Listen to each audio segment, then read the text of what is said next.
Hi, everyone. My name is Chen. I'm from Evolutionary Computation Research Group from Victoria University of Wellington. So today I would like to talk with you about our research, symbolic regression, and modeling, if you would like to learn more about your data. So what is symbolic regression? I think most of you know regression quite well. So here we have an example. In 1601, Johannes Kepler got the access to the world's best data table of planetary orbits. And after 4 years and over 50 field trials, he finally launched a scientific revolution by discovering the orbit of the Mars. It's actually an ellipse. Here, this was an example of symbolic regression. Here we can see symbolic regression actually is to discover a symbolic expression that can accurately match the given data. So we make more specifically when we are given a set of data that has the form of rows consist of a set of input variables and the output variables.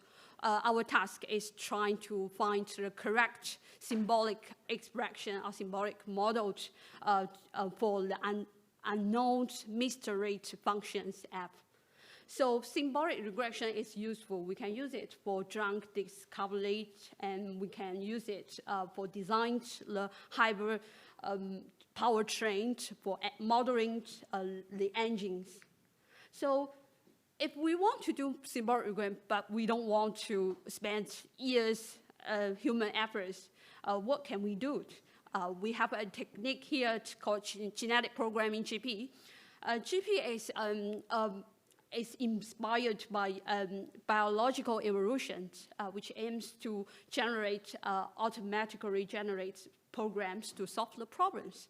So GP, the programs in GP are bred by continuous improvement of a population of randomly initialized solutions.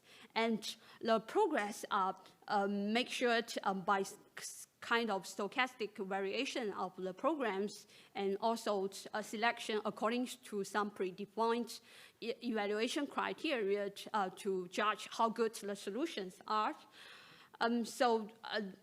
These programs are evolved to solve the problem or to fit the given data.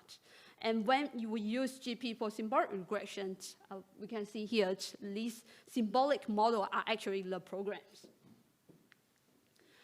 So we say symbolic regression are good. We can have the symbolic representation of the model.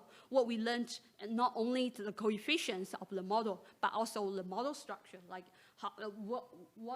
which features are useful in the model, and also some other potential interpretability that can be gained by human experts. And we also can, because we don't, symbolic regression does not require any predefined specific model structure, but instead you let the underlying pattern in the data to release itself by some appropriate model structure. So in this way, it can provide us some additional insight of the application domain, and also provide additional values for answering the questions which a traditional approach cannot solve. So we say it's good, but we still face many challenges. We always want the model to be more accurate, to generalize well to the future data. And we also would like to interpret the model. Instead of the very complicated model we see here, we always prefer some model with appropriate complexity.